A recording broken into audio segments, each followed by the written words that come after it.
agree that the judiciary is a co-equal branch of government, and it is your obligation as a member of the executive branch to honor decisions made by the highest court of the land? Yes or no, Secretary? We are abiding by all federal judges' orders, absolutely. So yes, it's a co-equal branch of government. Okay, well, let me ask you a follow-up question to that.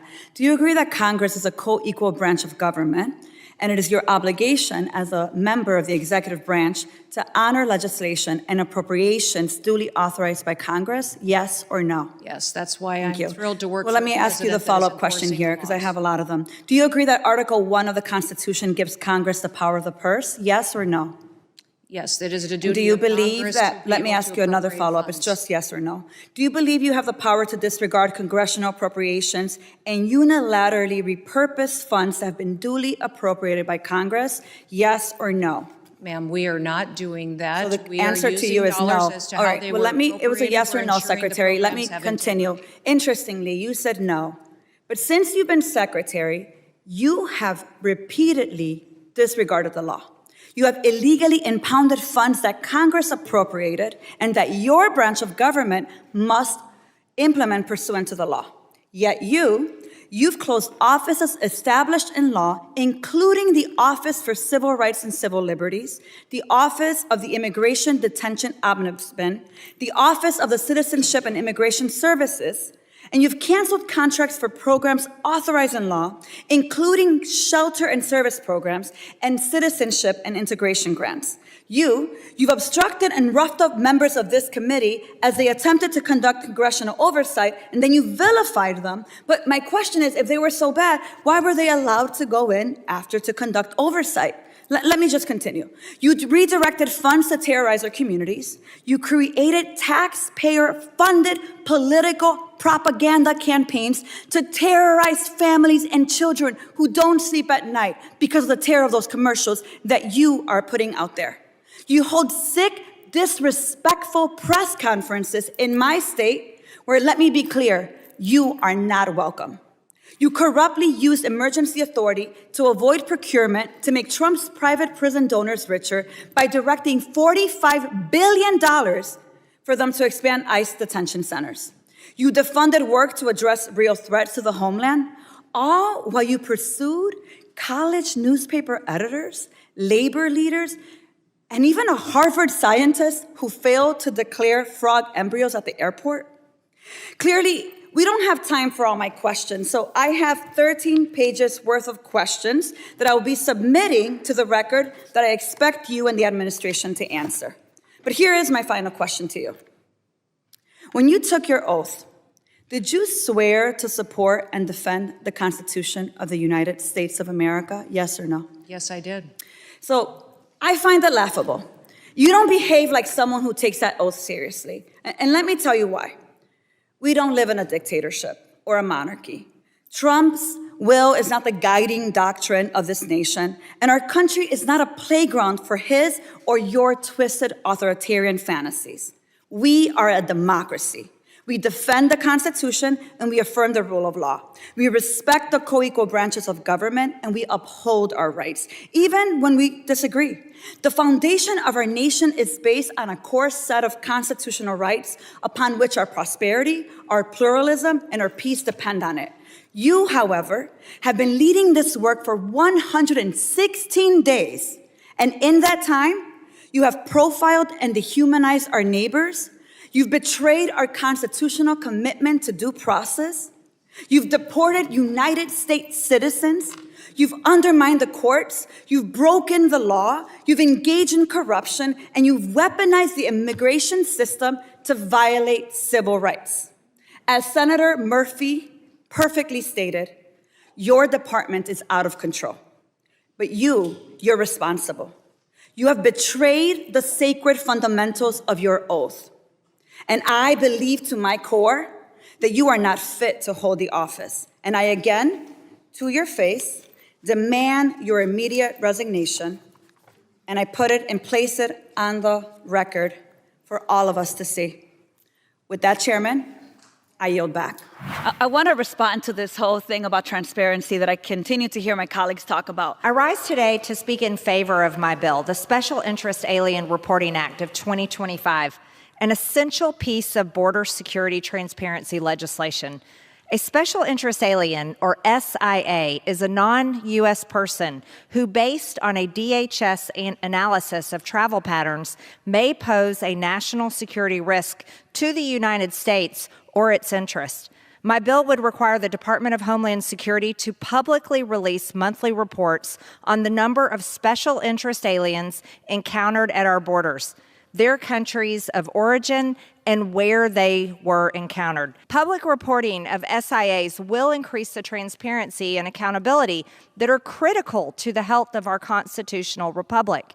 Congress has the authority and responsibility to provide transparency to the American people, which is exactly what my bill does. And I would argue the American people pay our paychecks, so they deserve to know the truth. If you're really all about transparency, why is it that members of Congress can't show up to a detention center and do their congressional oversight and see what's going on in those detention centers?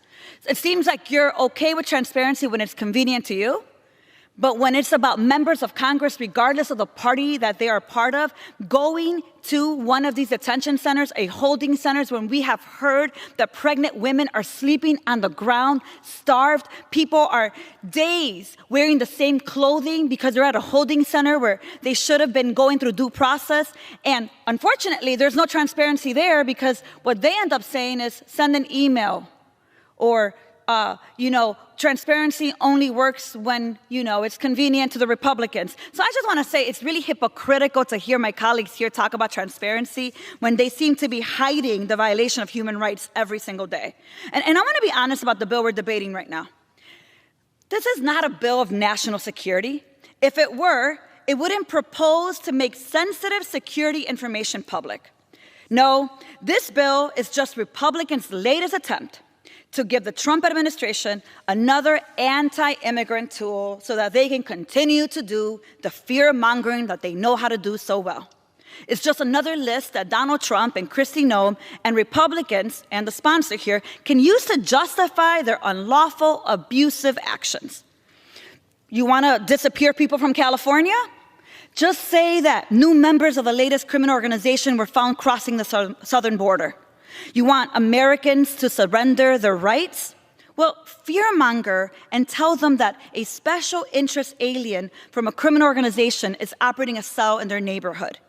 The Trump administration has already demonstrated to us that they are comfortable abusing every tool and system we have under the guise of national security and protection.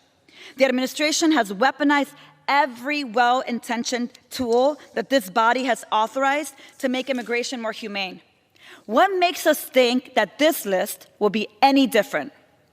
I refuse to hand over greater authority and power to DHS, given all the ways that they're running rampant through our states and cities, breaking down doors, kidnapping mothers, children, and law-abiding neighbors who have contributed to our communities for years.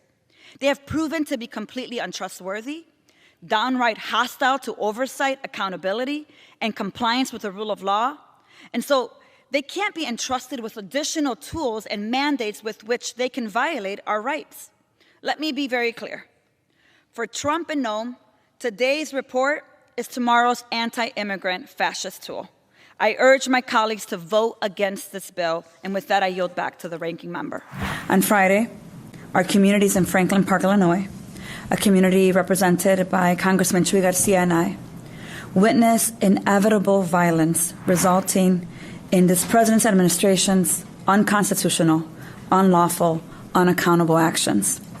Near a school, after dropping off his child, ICE agents under the jurisdiction of the Department of Homeland Security shot Silverio Villegas Gonzalez. He died a few hours after. Silverio's death is not an isolated incident. It is a consequence of Trump's anti-immigrant agenda. ICE's pattern of racial profiling and their unlawful policing in our communities has real death consequences. The militarized tactics used by DHS and the deployment of ICE agents with no transparency, no oversight, undermine the rule of law, and we know this. It creates fear and chaos in our communities.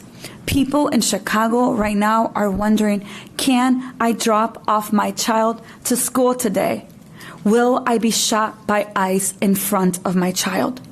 No one should have to ask that question and make decisions based on, will my child see me get killed by ICE today? Men in masks conducting these jump-off traffic stops without badges, without body cameras, making arrests without valid warrants are tactics that put our community in harm's way. And DHS is not above the law. Let me say that again. DHS, Department of Homeland Security, is not above the law. A traffic violation should never amount to a death sentence. And we have demanded a full and thorough investigation of what happened that day. They should immediately release body camera footage, if they have it, and warrants and relevant information on this case, because what ICE put out in their statement is not consistent with all of the footage we have seen of that day. So I have a couple questions in the 2 minutes that I have left. This question is for Ms. Gupta. We have seen an increased use of traffic stops, particularly these jump-out traffic stops in Chicago that put our communities at increased risk of incidents like what happened to Silverio. What authority does ICE have to conduct traffic stops? And what do families need to know if they're pulled over by ICE? Yes, thank you, Congresswoman. So, unfortunately, related to the Supreme Court decision we saw this week, ICE has been given a green light to target people based on where they might be going, based on what they look like, and they are in our streets now trying to stop people. What we've seen around the country with traffic stops is that in some instances, these are ICE officers making stops. In other instances, it is ICE working with state or local police who make the traffic stop and then tag in ICE to come in and do the federal side of the enforcement. Now, in jurisdictions where there are 287G agreements, where there are formal collaboration between state and local police and DHS, local police themselves are authorized to make immigration arrests, to interrogate people during the course of routine traffic work.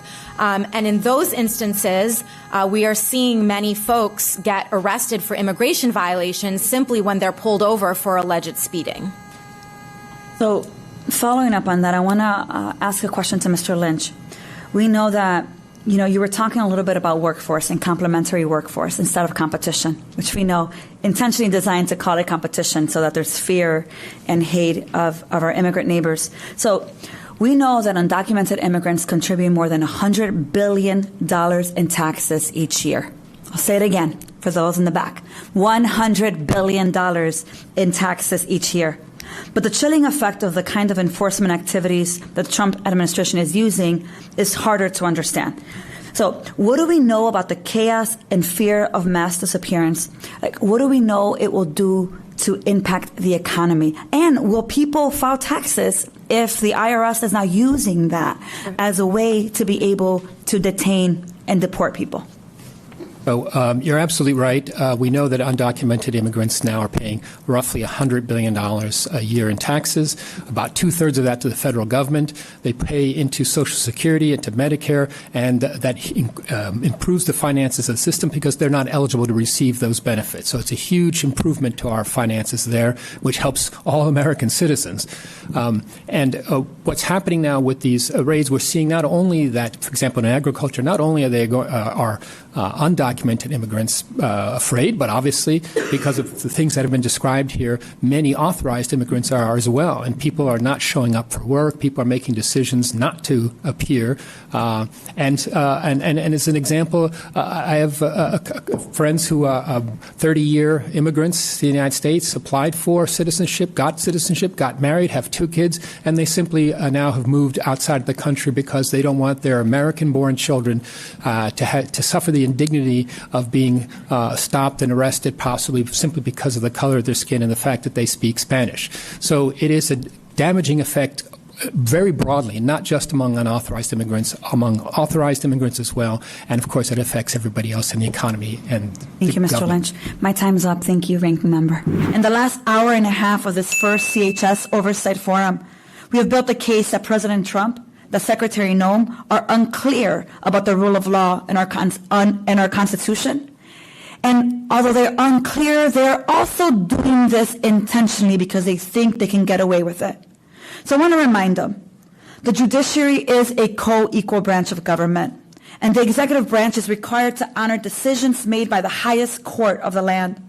Congress, we are a co-equal branch of government, and the executive branch is required to honor legislation and appropriations duly authorized by Congress.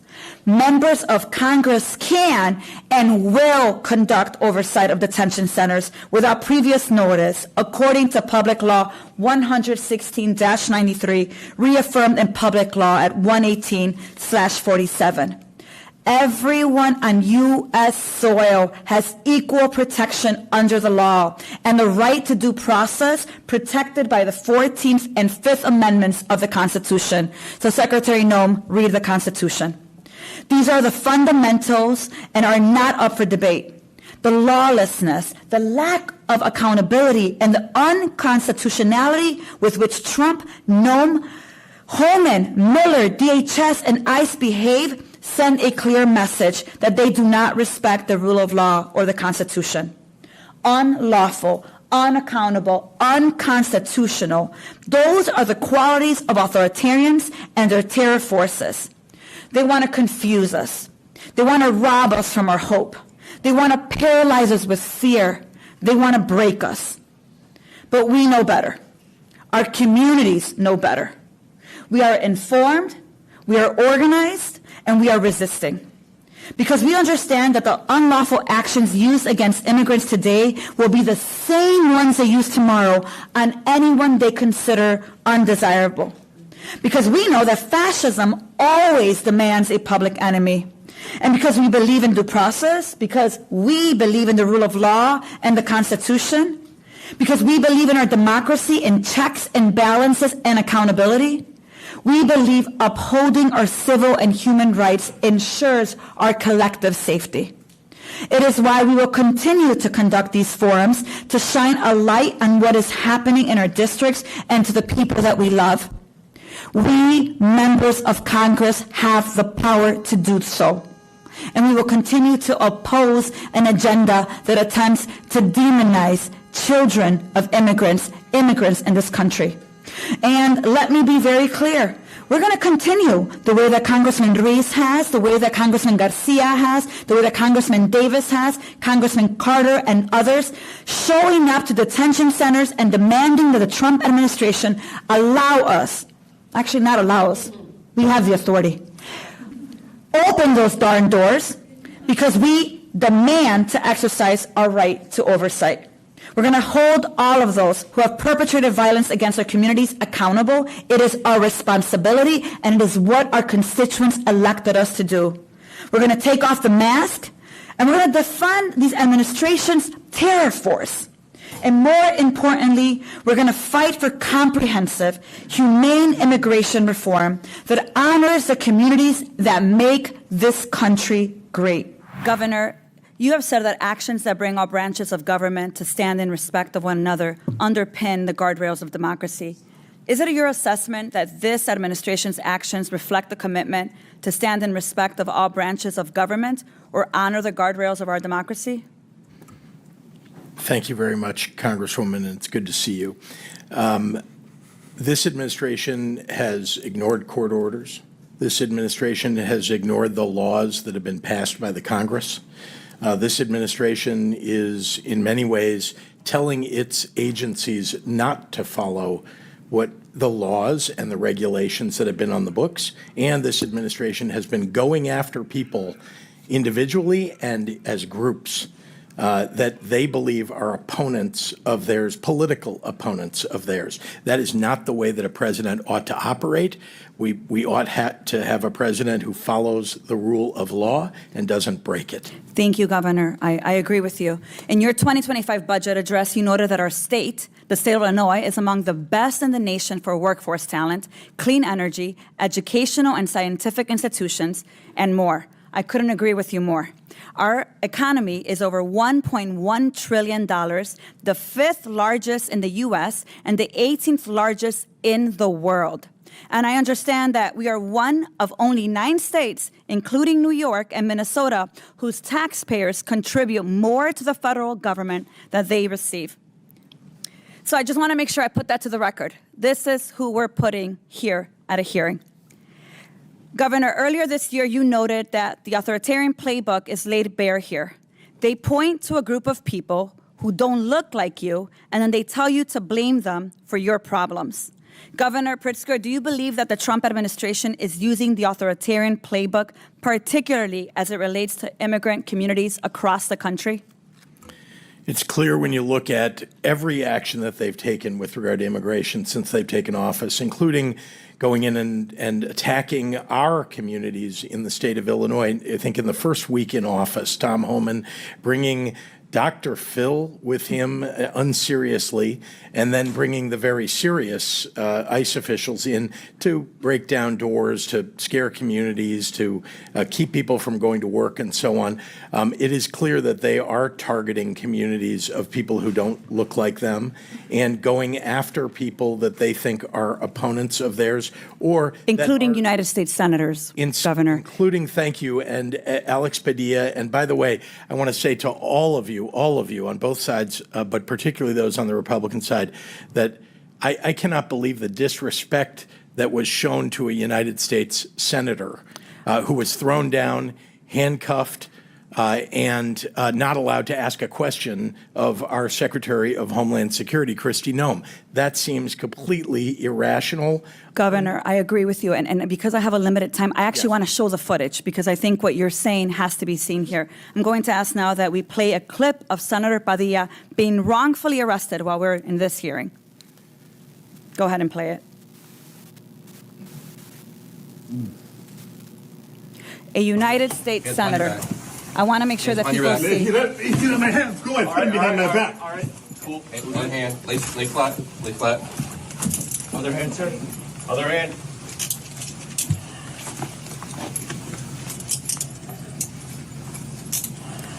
There's no recording allowed out here. I do not know. There's no recording allowed out here per FBI, right? They don't want you recording so that you don't see how they violate due process repeatedly. I want to make sure that you see that footage. This is a United States senator asking a question of Secretary Noem, and in return, he is pulled from the press conference, shoved down to the floor, slammed to the ground with handcuffs, arrested for doing his job of oversight. So let me go ahead and make sure that I say this clear, because I serve in Homeland Security, and I can tell you for a fact, they are weaponizing the government and the military against U.S. citizens to exert control and suppress dissent. I call that authoritarianism. We've seen it before. Here's the point: terror. That's what they're doing here. This hearing is a witch hunt against the governors that run successful cities, and we need to call it what it is. What we need here right now is Secretary Noem answering questions and oversight on why the hell she thinks that what happened to the senator is acceptable. With that, I yield back. Gentlelady yields back. Hopefully you'll get to see the beginning of that tape when he approached the podium where the secretary was. You hadn't seen to that ask yet? a question. Mr. Chairman, on the full statement of the committee on the Democratic side, Senator Padilla is currently in Los Angeles exercising his duty to perform congressional oversight of the federal government operations in Los Angeles and across California. He was in the Wilshire Federal Building to receive a briefing with General Guillot and was listening to Secretary Noem's press conference. He tried to ask the Secretary a question and was forcibly removed by federal agents, forced to the ground, as you saw, and handcuffed. He is not currently detained, and we are working to get additional information. And while we respect the Senate's ability to review this as a primary investigation, we also echo Ms. Ramirez's statement that we would like to have an investigation of that incident here from beginning to end. You want to enter that into the record? I do. All right, without objection, so ordered. Mr. Harris, you represent ISIS Homeland Security Investigations as the Assistant Director for Countering Transnational Organized Crime, correct? That is correct. Thank you. Mr. Harris, do you assess that Tren de Aragua is engaged in transnational organized crime, yes or no? Yes. Mr. Harris, is HSI responsible for investigating Tren de Aragua, which includes collecting and providing intelligence about who is and is not a gang member for ICE enforcement and removal operations? Yes, we do investigate Tren de Aragua. Okay, and yes or no, are the tattoos part of that assessment? It can be. Okay. So I want to ask you a few questions. These are some real-life examples. If someone has a tattoo with hands praying, are they a gang member, yes or no? I have to know more about that Okay. than just a tattoo. So let me ask you then another question. What about someone with an autism awareness tattoo? Are they a gang member? I would have to know more about the situation than just a tattoo. I would also agree with that. So let me ask you a question. What about a crown tattoo? Yes or no? A crown with a soccer ball? Same thing. I would not have to know more about the situation. Mr. Harris, I'm going to ask you again for the record here. What about a tattoo across their chest, perhaps? I would have to know more about the situation. Our Secretary of Defense, Pete Hegseth, here. Okay. Mr. Harris, are you aware of any instances in which relying on tattoos has resulted in wrongful ICE arrests or deportations? Are you aware? I oversee transnational organized crime as far as deportations or removals. So you're not aware? I'm not. Well, thank you, Mr. Harris. Well, according to several resources, including an occasion, the administration has demonstrated that they have not done enough research and investigation. In addition to Andre Hernandez Romero's wrong gang tattoos, they said, of his parents' name with crowns, Neri Alvarado Borges had a colorful tattoo of an autism awareness ribbon for his 15-year-old brother. Jersey Reyes Barrios had a tattoo of a soccer ball with a crown, a tribute to the logo of his favorite soccer team, Real Madrid from Spain. And like them, there were so many more. I just showed you a number of them. DHS has wrongfully detained and deported immigrants and asylum seekers, all based on arbitrary point system that DHS has created. They call it the Alien Enemy Validation Guide.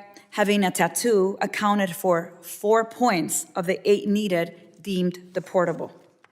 Their point system reflects a long legacy of using arbitrary criteria of predefined characteristics to profile, criminalize, marginalize, and punish. The DHS tattoo system reflects the same racist, arbitrary, ignorant activities of this administration's forebears. We make court decisions about the freedom of Black people based on hair. In Hudgens versus Rights, hair was determined to reveal Black identity more than skin color. We targeted children in indigenous communities who were native cultural attire and sent them to boarding schools. We said anyone with long hair in the 60s was a radical and a communist. We identified gang members using baggy clothes, specific color combinations, and certain hat positioning in the 90s. You see, over and over again, the government has proven that it can't be trusted with expeditious systems of justice based on arbitrary criteria defined by bigoted assumptions about people.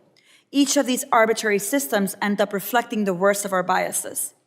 That's the point this administration may revel in, but I, for one, am not comfortable with sloppy, radicalized biases condemning people to a life in CCOT.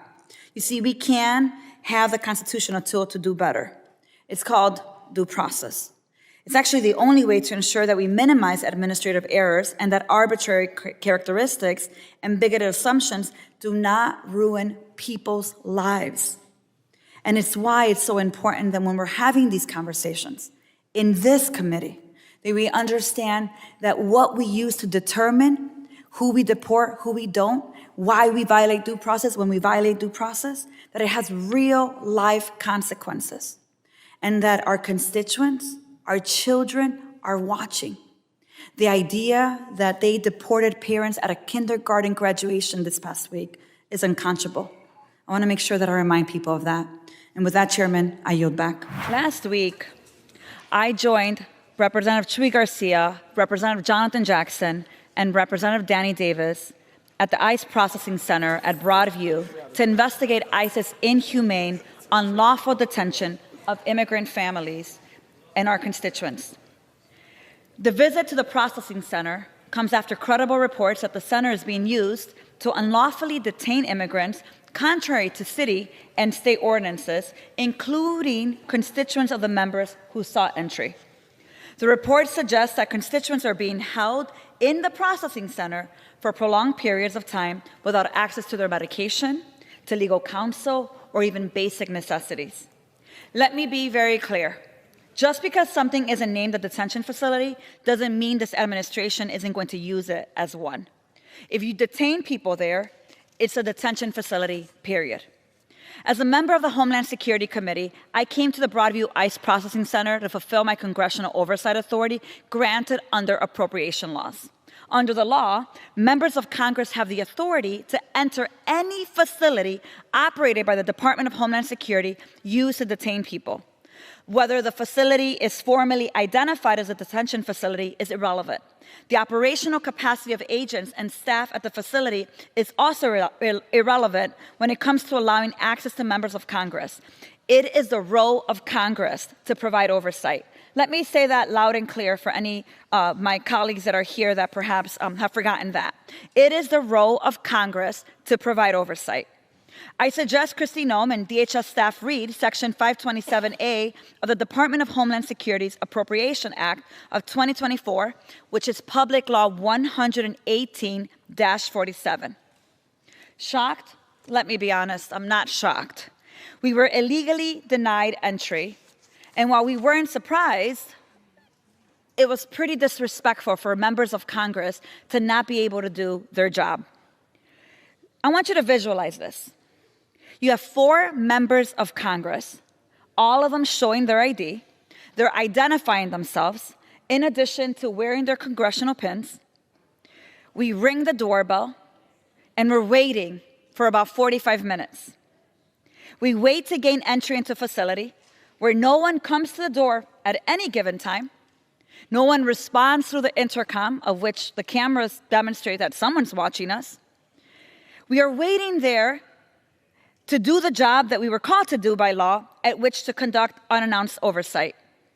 And when we finally get acknowledged, which, by the way, it meant I saw cars, unmarked cars, going in and out of the side gate as we walked through, we were talking to someone who was unwilling to identify themselves through a little hole through the gate. He refused to identify himself, and when we told him we were there, you know what he said? Given guidance by my superiors, I'm told that you should send an email to dhs.gov. He told 4 members of Congress, including a member of Congress who is the member of Congress in that jurisdiction of where that holding center is, just sent an email. Mr. Speaker, it's really difficult to hear with the background there. Ask for order. The House will be in order. The gentlewoman is recognized. Thank you, Mr. Speaker. I want to make sure that people understand. We have sent emails. We have sent letters. Excuse me, I'm trying to lead my special order hour, and you're very loud.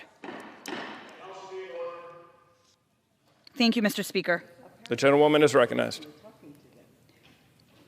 Mr. Speaker, I appreciate the decorum here. I want to make sure that the American people understand what happened to us. We have sent emails, we have sent letters, we have challenged the illegal, unconstitutional actions of this authoritarian government, and we have not received any responses.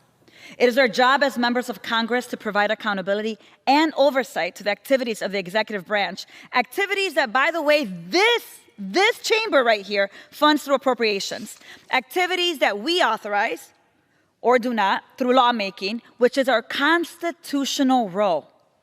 My favorite part of that interaction that day was the sign that staff from the holding center decided an hour and a half of our time outside waiting to be seen, that they placed on the door, which reflects ICE's formal response to our visit. Let me tell you what the sign said. ICE field offices are not detention facilities and fall outside of Section 527 requirements. When planning a visit to an ICE facility, ICE asks for requests to be submitted at least 72 hours in advance. Visit requests should be submitted during business hours to the Office of Congressional Relations, OCR, at Congress, OICE, at ice.dhs.gov. Visit requests are not considered actionable until receipt of the request is acknowledged by OCR to the requester. Their follow-up email added, ICE does not house aliens at these locations. Rather, these are working offices where ERO personnel process aliens to make custody determinations based on the specific circumstances of each case. Aliens determined to require detention are transferred to an ICE detention facility pending removal or the outcome of the removal proceedings. Due to our high operations tempo, we are not facilitating any visits to ICE field offices or sub-offices at this time. Unbelievable? Maybe. But actually, it is believable, because given Noem's disregard to Congress and the rule of law, this is what they do. Do you know what makes the laws that govern the DHS facilities? You know who makes those laws? Congress. Do you know who doesn't get to just change the rules when they decide? DHS. Do you know what is not a valid consideration for denying illegally required oversight? Your operations tempo. You see, as a result of our visit and the visits of members that they've conducted in New Jersey and California, New York, and Illinois last week, ICE issued new guidance that unlawfully restricts members of Congress to access ICE facilities. You heard me right. They decided that they were going to issue new guidance to go above Congress and further put a policy in place that is against the law. And 2 days ago, Ranking Member Benny Thompson, Ranking Member Jamie Raskin, Subcommittee Ranking Member Lou Correa, and Subcommittee Ranking Member Pramila Jayapal affirmed that Kristi Noem and the Department of Homeland Security, DHS, and Immigration and Customs Enforcement are illegally obstructing congressional oversight by denying members of Congress access to multiple facilities used to detain immigrants in recent weeks. Tonight, over the next 45 minutes or so, I will be here with my colleagues talking to the American people about what is happening, what we're hearing directly from them, and how we will continue to assert congressional authority, even if Kristi Noem, even if Stephen Miller, even if RFK, and everyone else in that cabinet attempts to obstruct us from doing our congressional work of congressional authority and legislative action. With that, I want to yield to my colleagues who will share how they have attempted to provide oversight despite this hostile administration's lack of respect for Congress as a co-equal branch of government, and how we're actively defending our communities against this authoritarian agenda. I would like to yield to the gentleman from Louisiana, Mr. Carter. Thank you, Congresswoman, and thank you, Mr. Speaker. I rise today to affirm a simple truth. Congress is a co-equal branch of government, not a ceremonial afterthought, not merely a suggestion box, not someone that's along for the ride. We are constitutionally equal with our powers delineated in Article 1 of the United States Constitution. Yet under the Trump administration, we've witnessed a disturbing pattern, a blatant disregard for the constitutional role of government and of Congress, and its vital duty for oversight.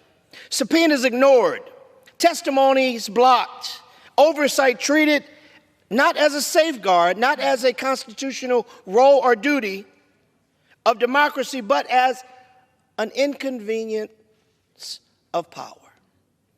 An inconvenience of having the audacity to do our jobs and to make sure, yes, sir, that you are doing yours, because that's a part of our responsibility. It's what we take our oath of office for. It's what the Constitution and the framers of the United States Constitution envisioned when they set out some 237 years ago to write the United States Constitution, that no one body would become so powerful that it can do as it pleases without any checks or balances. Let me be clear. This is not about partisan politics. It's about the preservation of our republic. When an administration, past, present, or future, believes it can operate without oversight or accountability, democracy begins to erode. Congress has both the authority and the obligation to shine light into the darkest corners of our government. Oversight is not an obstruction, it's a constitutional duty. That's right. We owe it to the American people to ask hard questions, to demand honest answers, and to ensure that no one, and I mean no one, not even a president, is above the law. That's not defiance, that's democracy. I yield back. Thank you. The greatest threat to public safety in Chicago is ICE and CBP. I think it's important that we lift up just how out of control and unaccountable DHS is. On Friday, October 3rd, rogue federal agents deployed chemical agents less than 1 block in my neighborhood from Chicago's Funston Elementary School. And while warning that the unleashed terror would have on pedestrians, consumer grocery shopping, and even children playing in the school lot. On October 9th, U.S. District Judge Sarah Ellis ordered federal agents in the Chicago area to wear visible identification and limit the use of anti-riot weapons, such as pepper balls and tear gas. Mr. Fee, to your knowledge, are federal agents complying with the judge order, yes or no? There have been many instances of violations of the order, and the litigation team, of which I'm a part, have been bringing those to the judge's attention in real time. Thank you, Mr. Fee. Yes. Thank you. And despite the court ordering them to stop, as you're saying, federal agents continue to disregard the rule of law. On October 12th, in Albany Park, on a residential block, at least 4 vehicles with federal agents tear gassed residents without warning. The reckless behavior of these agents executing Operation Midway Blitz is well known to all those seeking to protect our neighbors. Ms. De Jesus Alejandre, can you briefly speak to the kind of recklessness and the intimidation that rapid response teams are witnessing on the ground? Yeah, that one was a couple blocks from my house. I remember with my twins who also have disabilities, like we couldn't leave the house until at least 5 p.m. that day. Turn your microphone on. Yeah, sorry, it's on, but I'll get closer. The recklessness we see is that they will just they're ready. You could see them. They come angry. They come ready to confront. They're dangerous, and they want to cause harm. The point is terror, right? The point is to escalate so that they have the excuse and the cover to keep doing whatever they want to do to us. Thank you. Federal agents are violating our rights. They're threatening our leaders. They're snatching people without warrants based on the color of our skin. 2 examples of their unconscionable behavior. One Sunday, September 29th, Noem, Jaime, and their 2 children were on a family outing downtown Chicago, just a couple blocks from here. They were profiled, separated, and detained. But we fought back, and with the help of NIJC and advocates, Noemi and the children have returned home. And we continue to fight so that Jaime, the husband, could come home. And last Saturday, Ruben Torres Maldonado was kidnapped at a Home Depot without a warrant while picking up material to finish a job to pay for his daughter's chemotherapy. She has stage 4 cancer. She and her family are my constituents. And if you want to know the depth of the administration's inhumanity and immorality, look no further than to Ruben and Ofelia. We are fighting for Ruben, and hopefully in the next few hours, we will get good news on the case. But listen, we could be demoralized. But action is the antidote to despair. We are fighting, we are resisting, we're protecting each other. I could never be more proud than the community, my district, this city, and those of us that are fighting back. Commissioner Jessica Vasquez, who was here just a moment ago, who serves in this boardroom, had to return back to the community. So did Alderwoman Rosana Rodriguez Sanchez and Rep. Lillian Jimenez to deal with the raids that are happening right now in our community. We will continue to organize because we know that fascism always requires a public enemy, but we will not be broken. We will not bend the knee. We will hold them accountable. And this hearing is one step towards that. Thank you, Congresswoman Jayapal, for your leadership, for your constant leadership, and for the work we will do.